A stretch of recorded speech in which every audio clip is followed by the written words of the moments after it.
27 जनवरी और 28 जनवरी का दिन तुला राशि के लोगों के लिए कैसा होने वाला है। चलिए सबसे पहले इन 2 दिनों के तिथि, नक्षत्र और योग के बारे में बात कर लेते हैं। अभी जो 27 जनवरी है ये मंगलवार का दिन है। शुक्ल पक्ष चल रहा है और उसकी 9वीं तिथि रहेगी। चंद्रमा मेष राशि से निकलकर इस दिन वृषभ राशि में प्रवेश करेंगे, जो कि चंद्रमा की उच्च की राशि होती है। कृतिका नक्षत्र और भरणी नक्षत्र में रहेंगे। यहाँ योगों की अगर बात की जाए तो देखिए, सर्वार्थ सिद्धि योग बनेगा जो पूरा दिन बनने वाला है। रवि योग भी रहेगा, शुक्ल नाम का योग भी है और ब्रह्म योग भी है। यानी 4 ऐसे योग जो शुभता के लिए जाने जाते हैं। वहीं 28 जनवरी बुधवार का दिन शुक्ल पक्ष की 10वीं तिथि और चंद्रमा अपनी उच्च की राशि वृषभ राशि और अपने प्रिय नक्षत्र रोहिणी नक्षत्र में होंगे। यहाँ भी पूरा दिन सर्वार्थ सिद्धि योग बनेगा, ब्रह्म योग भी बनेगा और रवि योग भी बनेगा।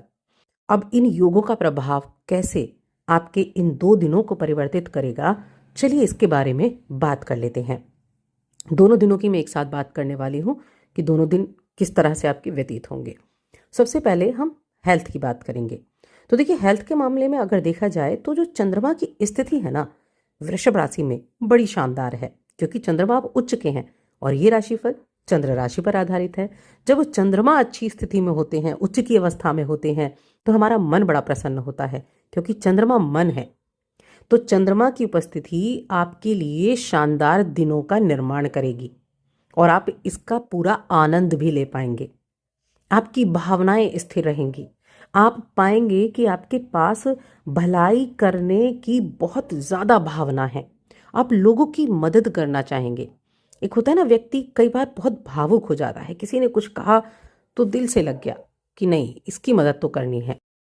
किसी भी तरीके से मदद का मतलब ये नहीं कि आप पैसों से ही सबकी मदद कर सकते हैं, किसी भी तरीके से। तो ये समय आपके लिए भलाई करने का समय भी रहेगा और ये समय आपके आत्मविश्वास को बहुत मजबूत रखेगा। बहुत कॉन्फिडेंट रहेंगे आप। और देखिए, कॉन्फिडेंट रहेंगे तो आपका संचार कौशल भी सबसे अच्छा होगा। लोगों को अपने जो आपका संचार, यानी कि जो आपकी बातचीत है, आपकी जो वाणी है, उसी से लोगों को अपना बना लेंगे। तो इसका उपयोग अपने लाभ के लिए भी जरूर करें। सारी चीजों को मैनेज करके चलें। आप अपने प्रियजनों के साथ वक्त भी बिताएंगे और एक गुणवत्तापूर्ण समय का आनंद भी ले पाएंगे। इन पलों का पूर्ण लुत्फ उठाएं। जब ऐसे मौके मिले तो उस मौके का फायदा उठाएं, अपनों के साथ वक्त बिताएं और ये सोच कर आप इस समय को गुजार सकते हैं कि ऐसा समय कभी कभी आता है। तो बहुत अच्छा दिन रहेगा। हेल्थ भी आपकी ठीक रहेगी। आप अपनी गतिविधियां बहुत ज़्यादा, मतलब एक्टिवेट बहुत ज़्यादा रहेंगे और कुछ आउटडोर चीज़ों से भी आप जुड़ने की कोशिश करेंगे। और यही स्थितियां आपके आर्थिक जीवन में भी रहने वाली हैं। आर्थिक जीवन में भी बड़ी मजबूत स्थिति बनी हुई है। अगर आपने किसी व्यक्ति को आपने अगर पैसा उधार दिया हुआ था, तो ऐसा हो सकता है कि वो आपको वो पैसा वापस कर दे। तो धन आने की संभावनाएं भी हैं, चाहे वो आपका ही दिया हुआ क्यों ना हो। दोस्तों के साथ, अपने जो फैमिली रिलेशंस होते हैं, उन लोगों के साथ काफ़ी अच्छा वक्त बीतेगा, जो आपके उत्साह को बढ़ाने का भी कार्य करेंगे। और ये दिन कुछ ऐसा होगा कि आप अपने काम पर भी ध्यान देंगे और आपको ये भी पता होगा कि अगर आप अपने काम पर ध्यान दें तो कामयाबी और प्रतिष्ठा आपकी ही होगी। और जब आपको ये चीज़ें पता है तो आप उन चीज़ों की तरफ चलेंगे भी।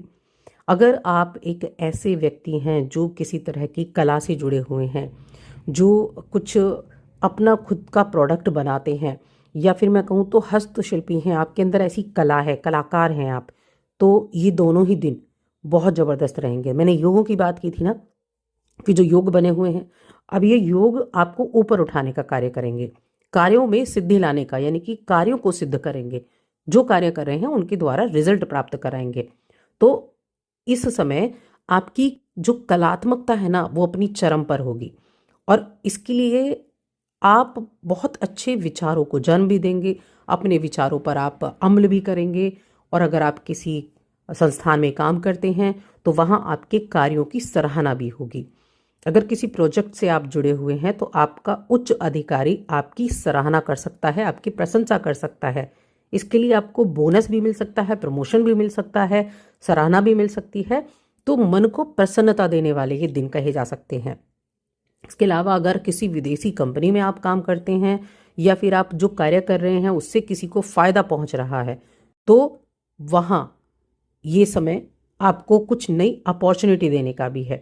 ये वही समय है जब विदेश से जुड़े हुए कार्य करने वाले लोगों को अच्छे रिजल्ट प्राप्त होंगे।